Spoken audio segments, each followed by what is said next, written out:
te Deo, cantate Domino. Jubilate Deo, cantate Domino.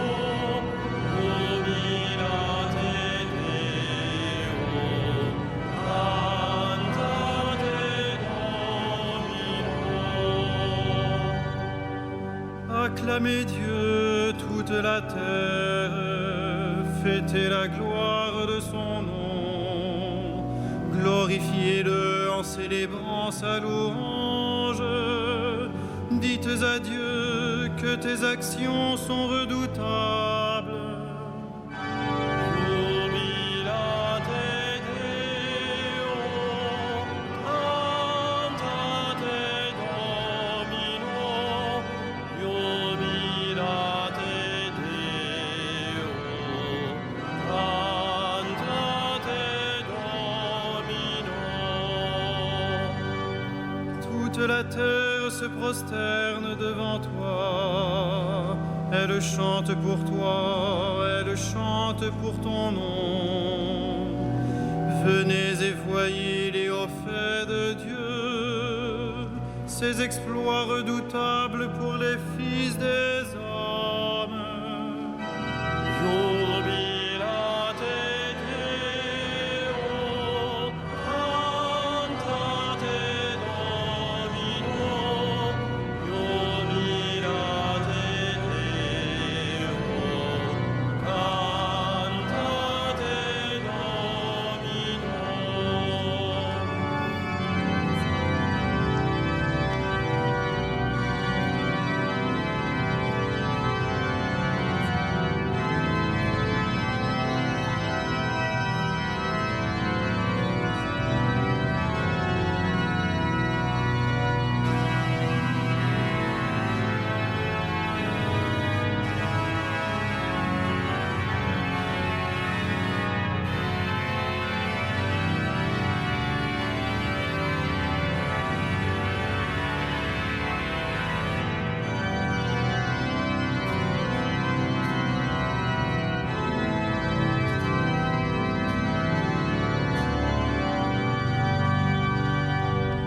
Il changea la mer en terre ferme, ils passèrent le fleuve à pied sec. De là, cette joie qu'il nous donne, il règne à jamais par sa puissance. Jubilate Deo, cantate Domino. Jubilate Deo, cantate Domino. Venez, écoutez, vous tous qui craignez Dieu, je vous dirai ce qu'il a fait pour mon âme. Béni soit Dieu qui n'a pas écarté ma prière, ni détourné de moi son amour. Jubilate Deo, cantate Domino. Jubilate Deo, cantate Domino.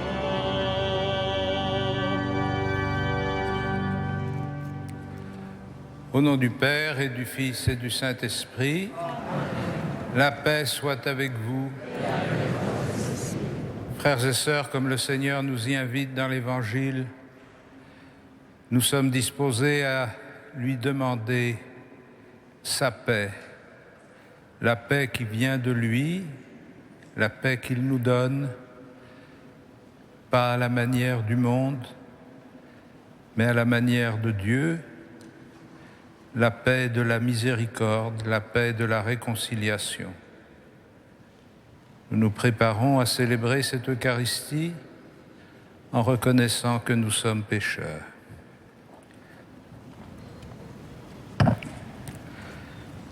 Seigneur Dieu Tout-Puissant, écoute les prières de ton peuple. alors que nous venons célébrer la merveille de notre création et la merveille plus grande encore de notre rédemption, daigne bénir cette eau. Tu l'as créée pour féconder la terre et donner à nos corps fraîcheur et pureté. Tu en as fait l'instrument de ta miséricorde. Par elle, tu as libéré ton peuple de la servitude et tu as étanché sa soif dans le désert. Par elle, enfin, eau sanctifiée, quand Jésus fut baptisé au Jourdain, tu as renouvelé notre nature pécheresse dans le bain de la nouvelle naissance. Que cette eau maintenant nous rappelle notre baptême et nous fasse participer à la joie de nos frères les baptisés de Pâques par Jésus le Christ, notre Seigneur. Amen.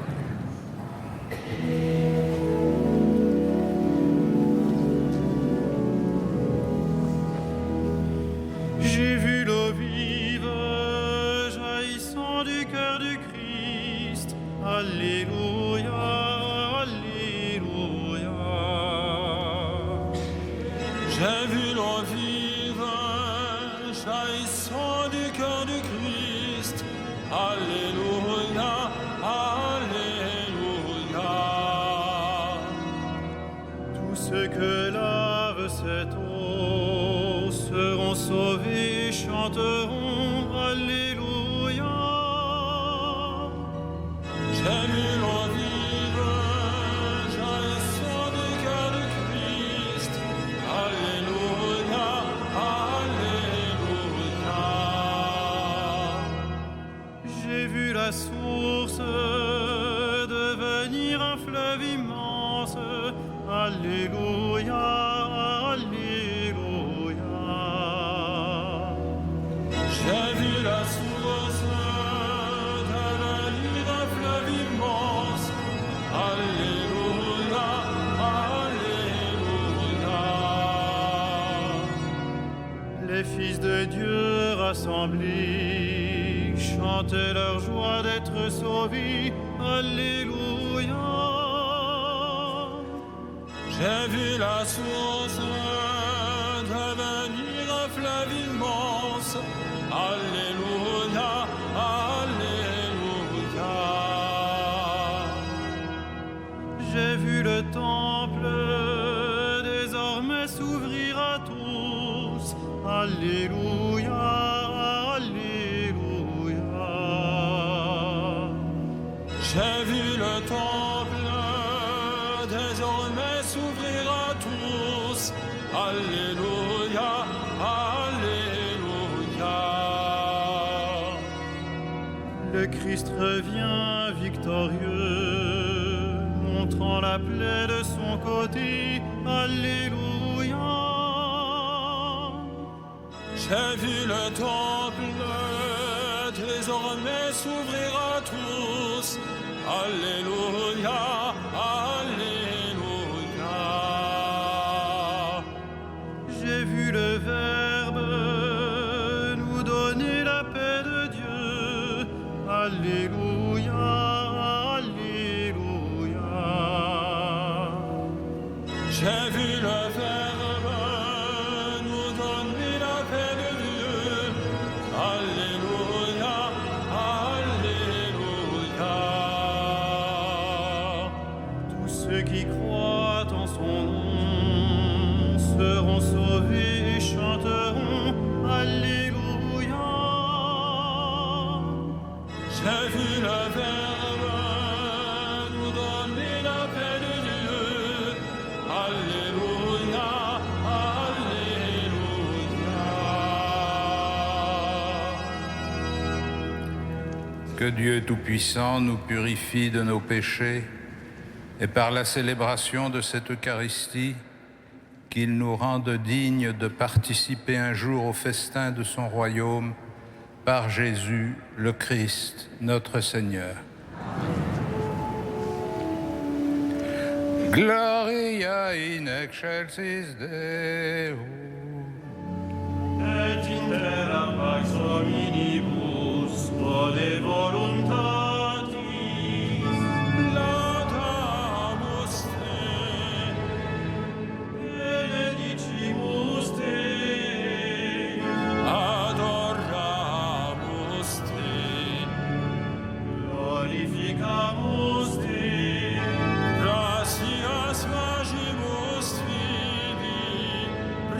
propter maniam gloriam tuam. Domine Deus ex celestis, Deus Pater omnipotens, Domine Filii unigenite, Jesu Christe, Domine Deus agnus Dei, Filius Patris, et tollis peccatua mundi, miserere nobis. qui tollis peccata mundi, suscipe deprecationem nostra. Qui sedes ad dexteram Patris, miserere nobis. Odiam tu solus sanctus, Tu solus Dominus, tu solus altissimus, Iesu Christe, cum Sancto Spiritu, in gloria Dei Patris. Amen.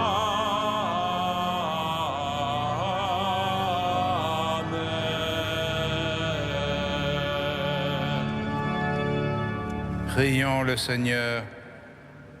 Dieu Tout-Puissant, accorde-nous en ces jours de fête de célébrer avec ferveur le Christ ressuscité. Que le mystère de Pâques dont nous faisons mémoire reste présent dans notre vie et la transforme par Jésus-Christ, ton Fils, notre Seigneur et notre Dieu, qui vit et règne avec toi et le Saint-Esprit, maintenant et pour les siècles des siècles.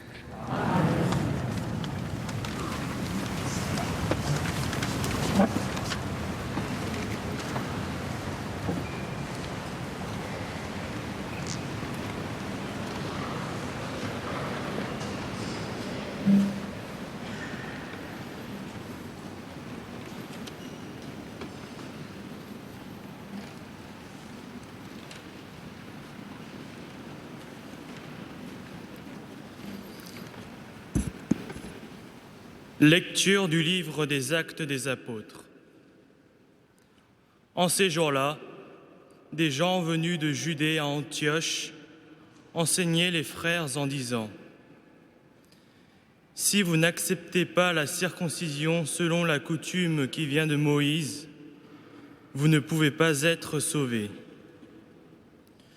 Cela provoqua un affrontement ainsi qu'une vive discussion engagée par Paul et Barnabé contre ces gens-là. Alors on décida que Paul et Barnabé, avec quelques autres frères, monteraient à Jérusalem auprès des apôtres et des anciens pour discuter de cette question. Les apôtres et les anciens décidèrent avec toute l'Église de choisir parmi eux des hommes qu'ils enverraient à Antioche avec Paul et Barnabé. C'étaient des hommes qui avaient de l'autorité parmi les frères. Jude, appelé aussi Barsabas, et Silas. Voici ce qu'ils écrivirent de leurs mains.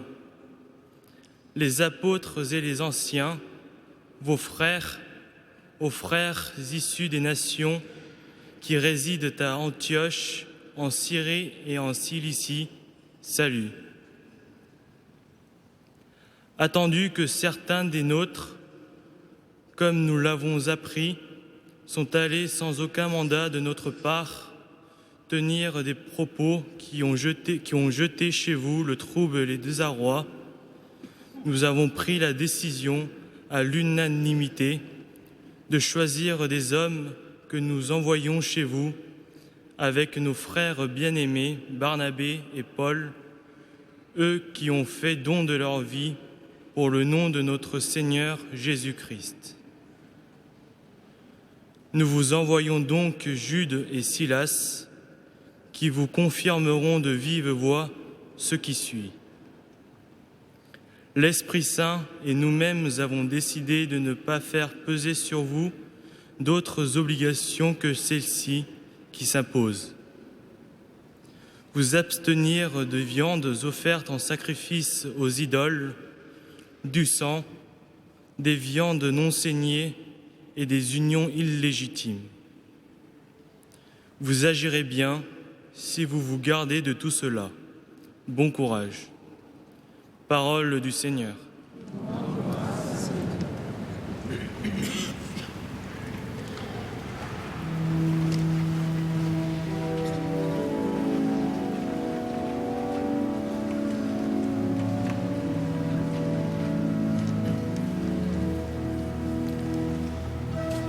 Que les peuples de la terre te proclament, Dieu. Que les peuples de la terre te proclament, Dieu. Que Dieu nous prenne en grâce et nous bénisse, que son visage s'illumine pour nous, et ton chemin sera connu sur la terre, ton salut parmi toutes les nations.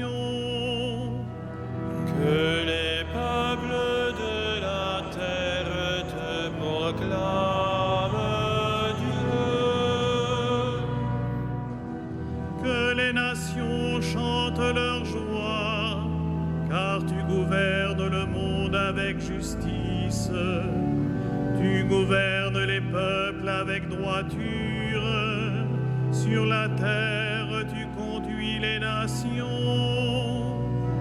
Que les peuples de la terre te proclament, Dieu. La terre a donné son fruit. Dieu, notre Dieu, nous bénit. Que Dieu nous bénisse et que la terre tout entière l'adore. Que les peuples de la terre te proclament,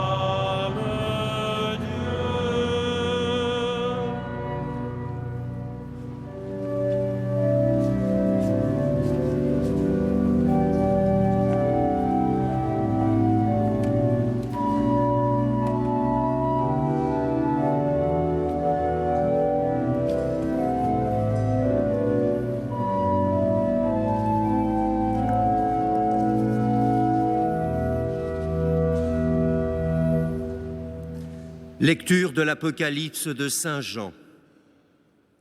Moi, Jean, j'ai vu un ange. En esprit, il m'emporta sur une grande et haute montagne.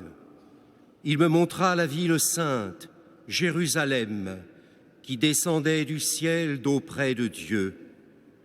Elle avait en elle la gloire de Dieu.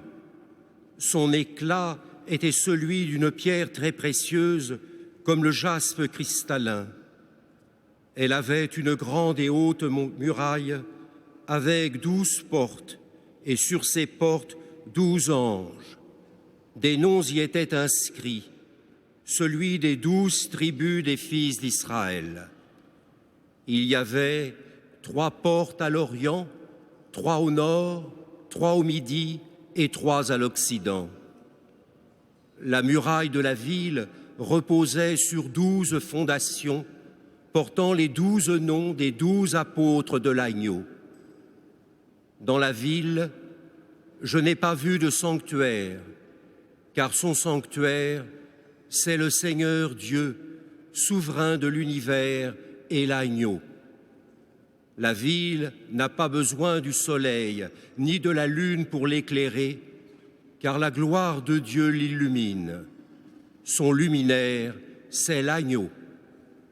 Parole du Seigneur.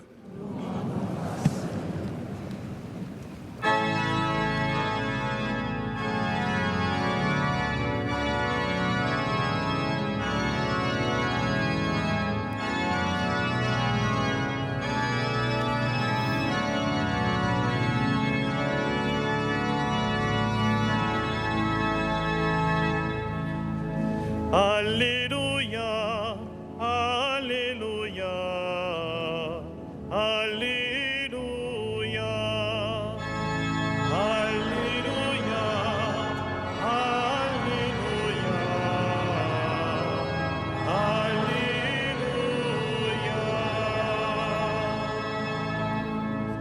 Si quelqu'un m'aime, il gardera ma parole, dit le Seigneur. Mon Père l'aimera et nous viendrons vers lui. Alléluia, Alléluia,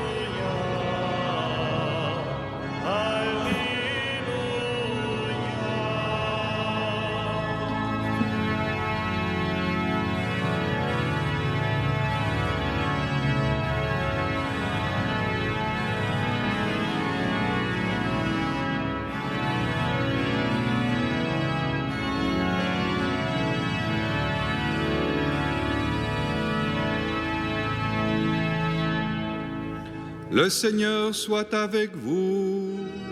et avec votre esprit. Évangile de Jésus-Christ selon saint Jean. Gloire à toi, Seigneur.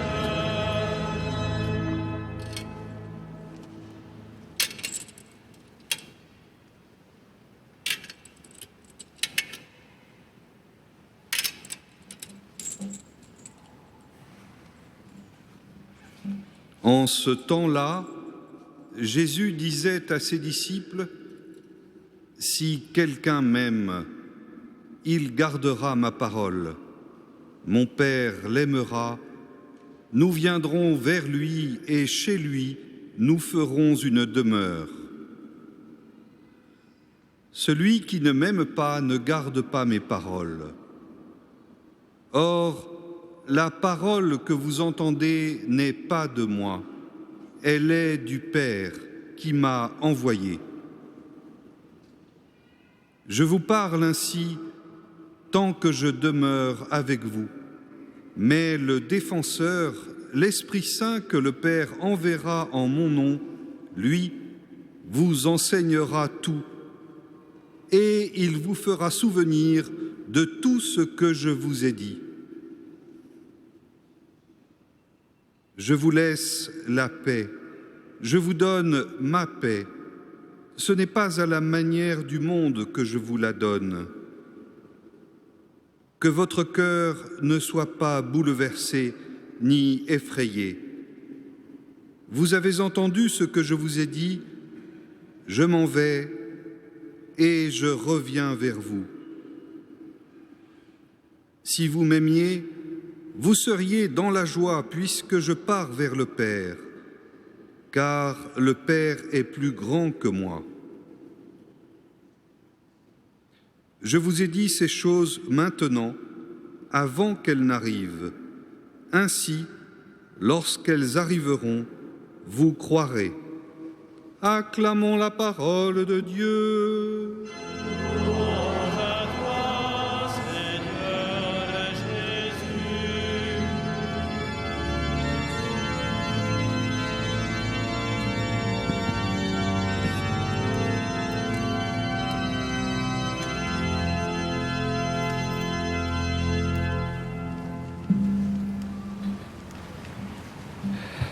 Frères et sœurs, dans ces chapitres de l'évangile de Saint Jean qui suivent la scène et à travers lesquels Jésus prépare ses disciples aux événements dont ils vont être les témoins, c'est aussi la vie de l'Église qui se dessine.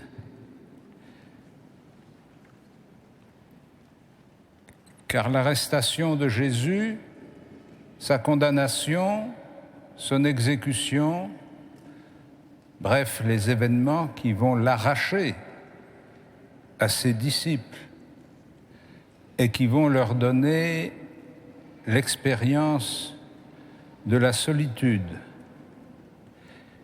Ces événements, après la résurrection, vont se prolonger par la glorification du Christ, c'est-à-dire par son retour auprès du Père, que nous célébrerons jeudi prochain dans la fête de l'Ascension. Et après ce retour, après cette ascension de Jésus, l'Église apostolique devra assumer l'absence physique du Christ. Comment vont-ils réagir?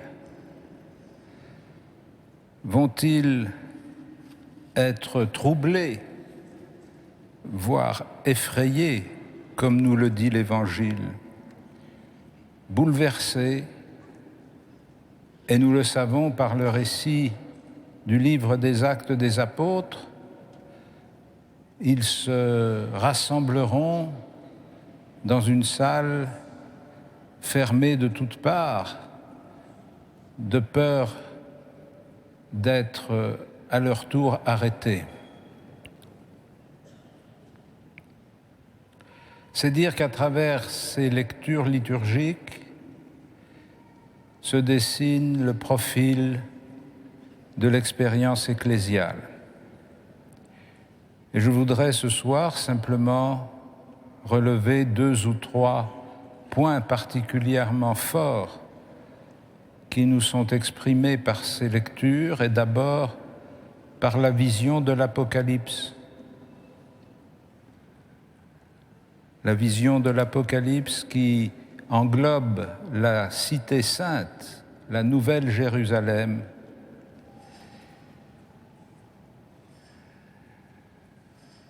comme il est normal, pour donner une visibilité à une ville, il faut qu'il y ait un périmètre. Nous dirions aujourd'hui un périphérique. Il faut qu'il y ait une limite qui fait apparaître si on est dedans ou si on est dehors. Et la cité sainte, fondée sur les 12 apôtres, possède une haute muraille qui définit visiblement son emplacement.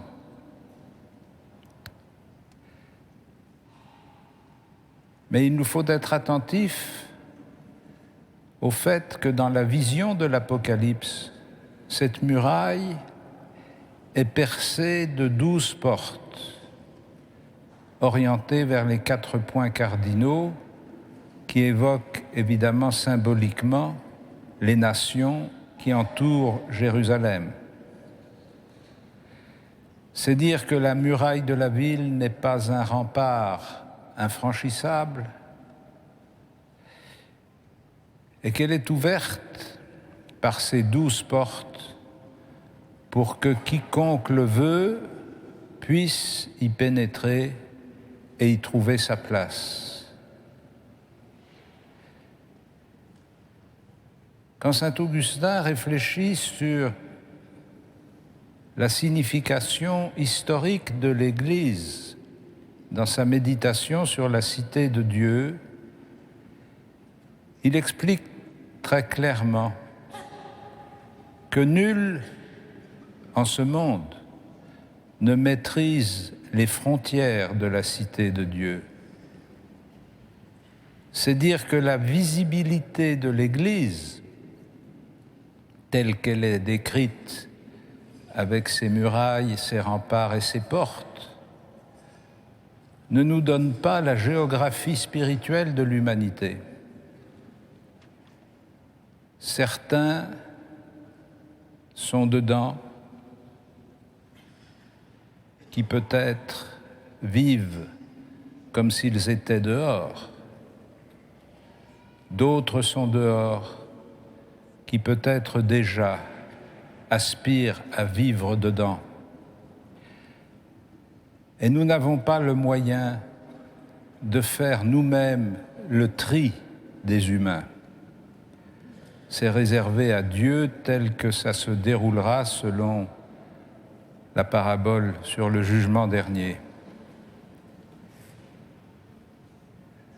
L'Église n'est vraiment elle-même, c'est-à-dire l'héritière des 12 tribus, ou la cité fondée sur les 12 apôtres, que si elle est ouverte à l'univers entier, si l'expérience qu'elle vit est orientée à accueillir ceux qui ne la vivent pas encore. Quand le pape nous dit que l'Église doit être essentiellement missionnaire, il ne veut pas dire autre chose que la vocation universelle de l'Église, au-delà de la visibilité restreinte que nous connaissons dans notre temps. Cette universalité, nous avons vu dans le livre des Actes des Apôtres qu'elle était mise à l'épreuve à Antioche devant la question des païens qui voulaient suivre le Christ. Fallait-il, pour qu'ils deviennent chrétiens, qu'ils passent par le judaïsme? Fallait-il que dans l'histoire personnelle de chacun et de chacune de ces disciples de Jésus, ils reproduisent l'histoire du peuple d'Israël au long de ses pérégrinations? Et cette question était posée concrètement par la question de la circoncision, qui était le signe que Dieu avait donné de l'appartenance au peuple d'Israël. Pour devenir chrétien, fallait-il devenir juif?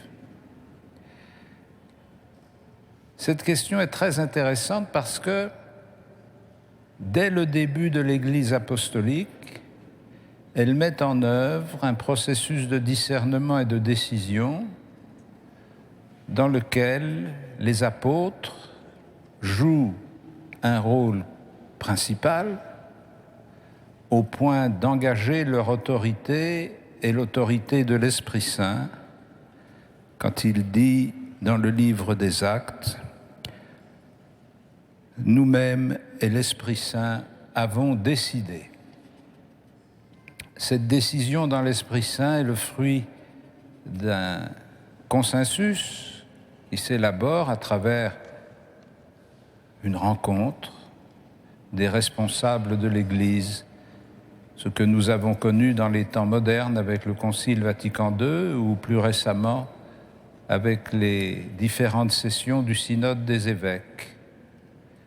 Ils sont invités, nous sommes invités dans ces réunions à réfléchir devant Dieu à ce qui est bon pour l'Église et à construire progressivement un consensus sur lequel le magistère s'engage, comme le pape François vient de le faire avec son exhortation apostolique. Il s'engage sur le consensus du collège épiscopal, mais il ne s'engage pas à la défense des coutumes, des habitudes. Il s'engage sur ce qui est le noyau dur de la foi. Ici, ne pas faire peser sur d'autres, ne pas faire peser sur vous d'autres obligations que celles-ci qui s'imposent, et le Concile de Jérusalem énonce les obligations qui avaient été données pour non seulement le peuple juif, mais plus largement pour ceux qui voulaient écouter la parole de Dieu.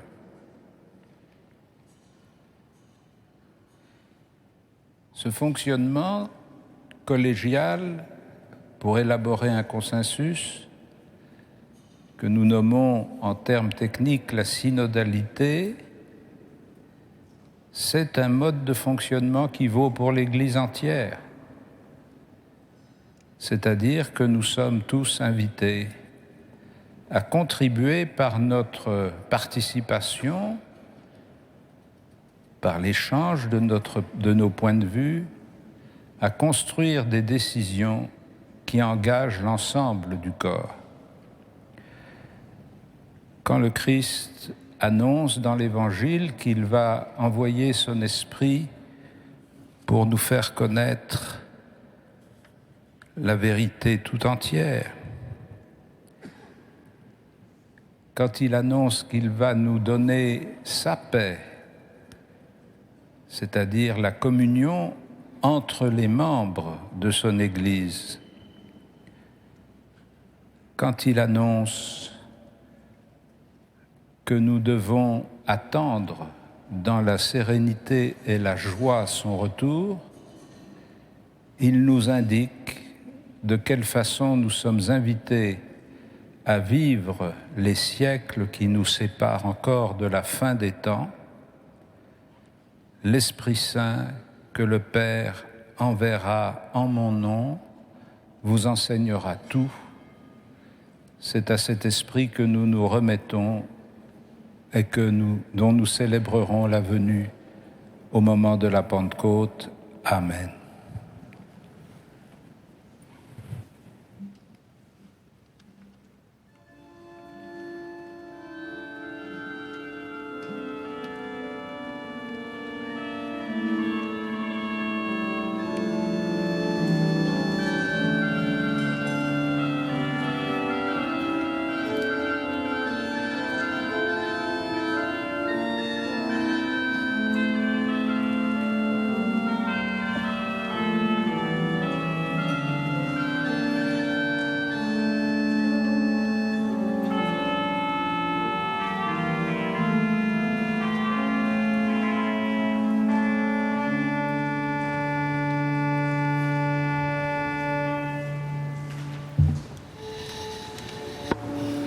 Credo in unum Deum.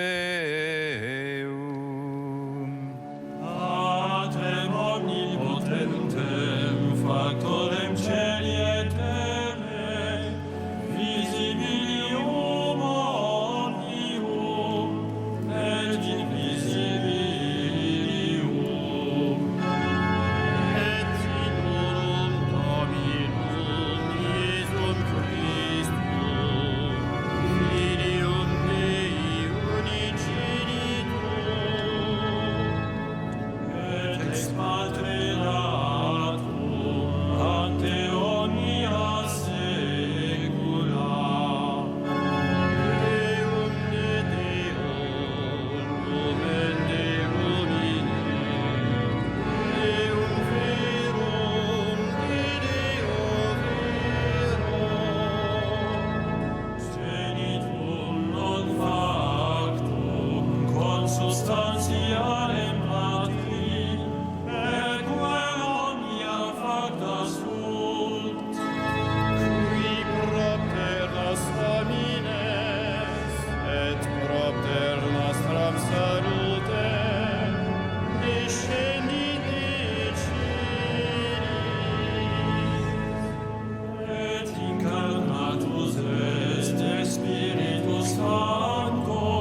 Prions ensemble au moment d'offrir le sacrifice de toute l'Église.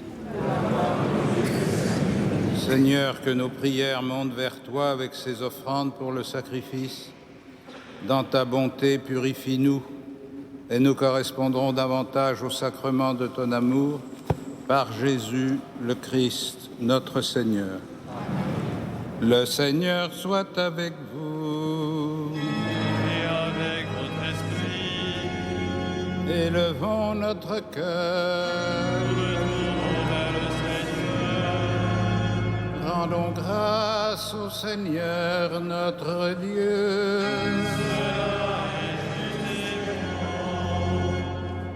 Vraiment, il est juste et il est bon de te glorifier, Seigneur, en tout temps, mais plus encore en ces jours où le Christ, notre Pâque, a été immolé. Quand il livre son corps sur la croix, tous les sacrifices de l'ancienne alliance parviennent à leur achèvement.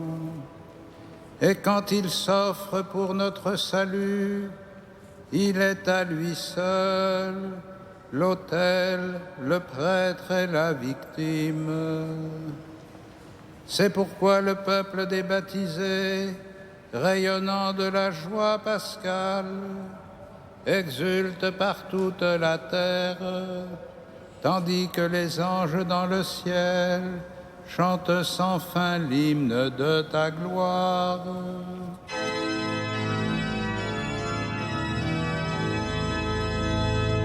Saint, Saint, Saint, le Seigneur, Dieu de l'univers, le ciel et la terre sont remplis de ta gloire. Hosanna au plus haut des cieux, béni soit celui qui vient au nom du Seigneur. Hosanna au plus haut des cieux.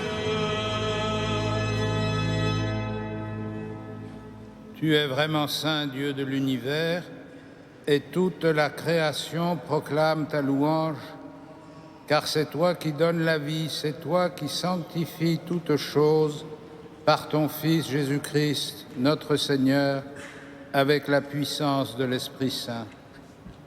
Et tu ne cesses de rassembler ton peuple afin qu'il te présente partout dans le monde une offrande pure. C'est pourquoi nous voici rassemblés devant toi et dans la communion de toute l'Église, en ce premier jour de la semaine, nous célébrons le jour où le Christ est ressuscité d'entre les morts. Par lui que tu as élevé à ta droite, Dieu Tout-Puissant, nous te supplions de consacrer toi-même les offrandes que nous apportons. Sanctifie-les par ton Esprit, pour qu'elles deviennent le corps et le sang de ton Fils, Jésus-Christ notre Seigneur, qui nous a dit de célébrer ce mystère. La nuit même où il fut livré, il prit le pain, en te rendant grâce, il le bénit, il le rompit et le donna à ses disciples en disant : « Prenez et mangez-en tous, ceci est mon corps livré pour vous. »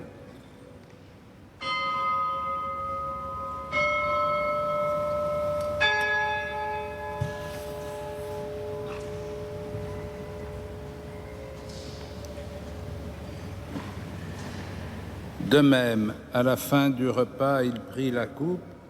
En te rendant grâce, il la bénit et la donna à ses disciples en disant : « Prenez et buvez-en tous, car ceci est la coupe de mon sang, le sang de l'alliance nouvelle et éternelle, qui sera versé pour vous et pour la multitude en rémission des péchés. Vous ferez cela en mémoire de moi. »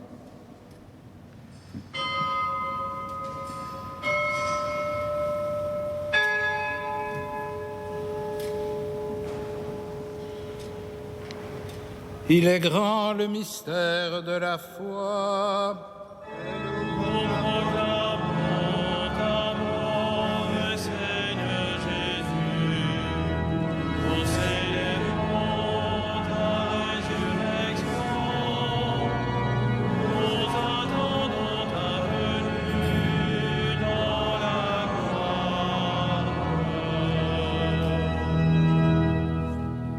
faisant mémoire de ton Fils, de sa passion qui nous sauve, de sa glorieuse résurrection et de son ascension dans le ciel, alors que nous attendons son dernier avènement, nous présentons cette offrande vivante et sainte pour te rendre grâce.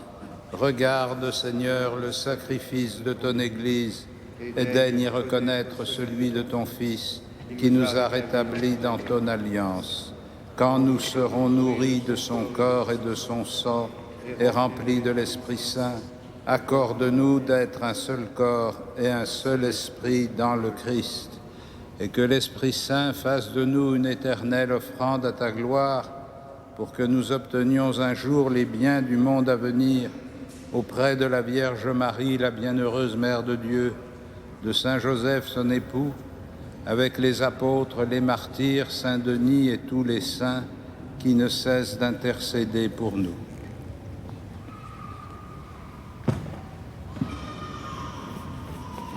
Et maintenant, nous te supplions, Seigneur, par le sacrifice qui nous réconcilie avec toi, étends au monde entier le salut et la paix. Affermis la foi et la charité de ton Église au long de son chemin sur la terre. Veille sur ton serviteur le pape François, notre évêque André, ses auxiliaires, l'ensemble des évêques, les prêtres, les diacres, tout le peuple des rachetés. Écoute les prières de ta famille assemblée devant toi. Ramène à toi, Père très aimant, tous tes enfants dispersés.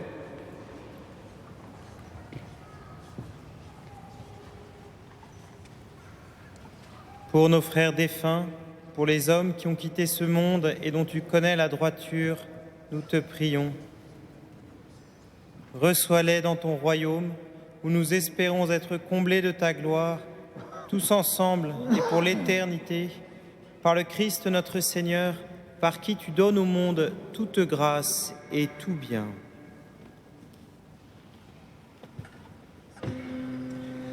Par lui, avec lui et en lui. Amen. À toi, Dieu le Père Tout-Puissant, dans l'unité du Saint-Esprit.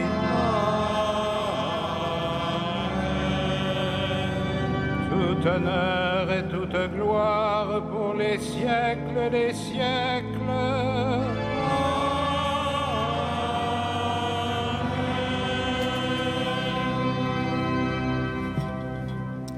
Unis dans le même esprit, nous pouvons dire avec confiance la prière que nous avons reçue du Sauveur. Notre Père, qui es aux cieux, que ton nom soit sanctifié, que ton règne vienne, que ta volonté soit faite sur la terre comme au ciel. Donne-nous aujourd'hui notre pain de ce jour. Pardonne-nous nos offenses, comme nous pardonnons aussi à ceux qui nous ont offensés. Et ne nous soumets pas à la tentation, mais délivre-nous du mal. Délivre-nous de tout mal, Seigneur, et donne la paix à notre temps. Par ta miséricorde, rends-nous libres du péché. Rends-nous forts devant les épreuves en cette vie où nous espérons le bonheur que tu promets et l'avènement de Jésus-Christ, notre Sauveur.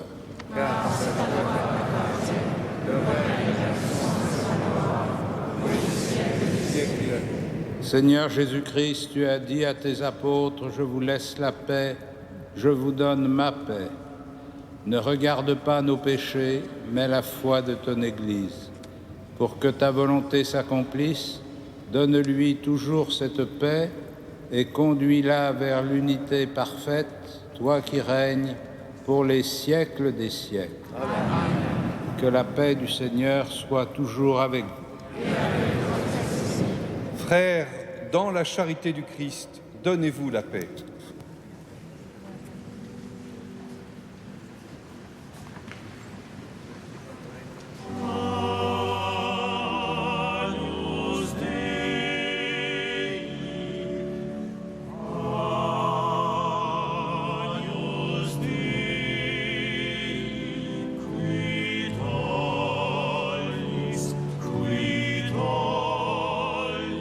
Spiritus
Heureux les invités au festin des noces de l'agneau.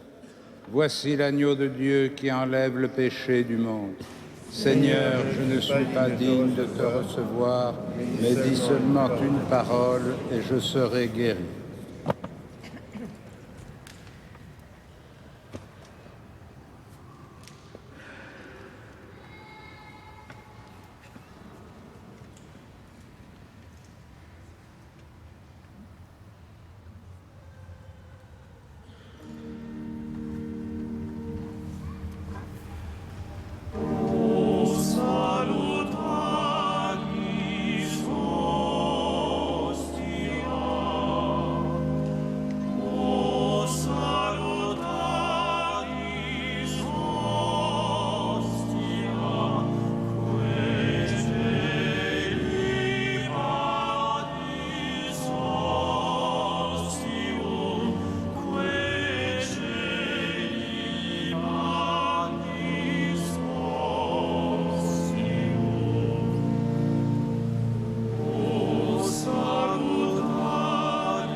Frères et sœurs bien-aimés, quelques informations pour ces temps que nous vivons.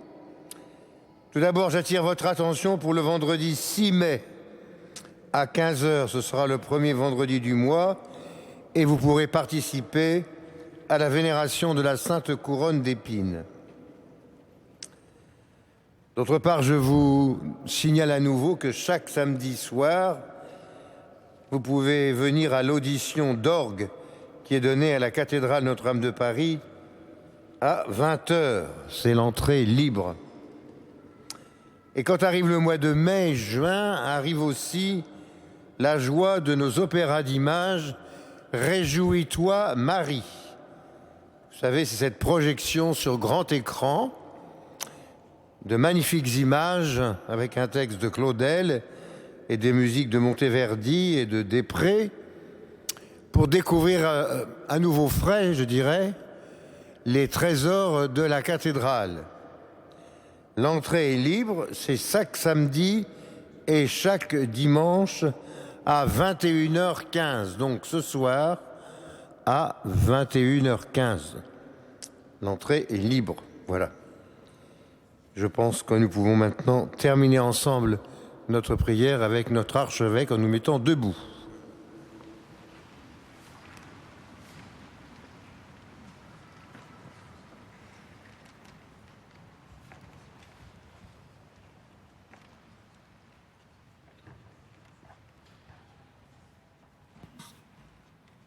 Dieu Tout-Puissant, dans la résurrection du Christ, tu nous recrées pour la vie éternelle.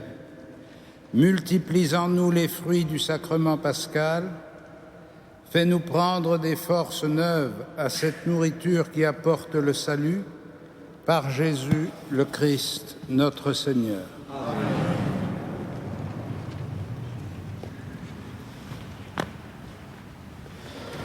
Le Seigneur soit avec vous.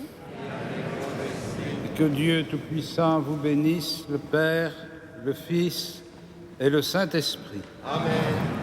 Allez dans la paix du Christ.